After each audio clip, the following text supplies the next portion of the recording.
একেবারে সহজ একটা রান্না করে ফেললাম আজকে। অনেকদিন ফ্রিজে গরুর পাগুলো রয়ে গেছে। তো এগুলো রান্না করব ভাবছিলাম। তো আজকে সেটা করেই ফেললাম। কারণ সকালে এগুলো দিয়ে পিঠা খাবো। তো সেজন্য আমি রাতের বেলায় এই নেহারিগুলোকে পরিষ্কার করে নিয়েছি।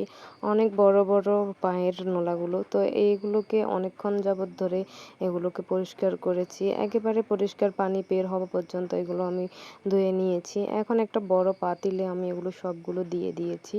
এরপরে একে একে এর মশলাগুলো আমি দিয়ে দিয়েছি। তো প্রথমেই আমি রসুন বাটাটা দিয়েছি, এরপরে দিয়েছি আমি পেঁয়াজ বাটা, এরপরে দিয়েছি যতটুকু পরিমাণ লাগে আদা, কারণ আদাটা একটু বেশি করে দিয়েছি ভিতরটা যাতে ভালো করে হয়। দিয়েছি আমি আবার পেঁয়াজ কুচিও, পেঁয়াজ প্রথমে বাটা দিয়েছি আবার কুচিটাও দিয়েছি। এখন দিয়েছি আমি তেজপাতা, দিয়েছি মাংসের মশলা আর দিয়েছি লবণ। এরপরে আমার ঘরে থাকা কিছু গরম মশলা সেগুলো দিয়ে দিয়েছি, হলুদ, মরিচ এগুলো দিয়ে দিয়েছি। এখন দিয়ে দেব পর্যাপ্ত পরিমাণে যতটুকু লাগে সয়াবিন তেল। তো তেলটা দেওয়ার পরে অনেকক্ষণ আমি এগুলোকে রান্না করেছি। তো রাতে অনেকক্ষণ যাবত রান্না করার পর প্রায় হয়ে এসেছে। তো সকালে আমি এগুলো আরেকটু রান্না করব, রান্না করে এগুলো আমি পিঠা দিয়ে খাবো। তো দেখেন অনেক সুন্দর তেল উঠেছে এখনই, দেখতেও খুব সুন্দর লাগছে। কেমন হয়েছে সবাই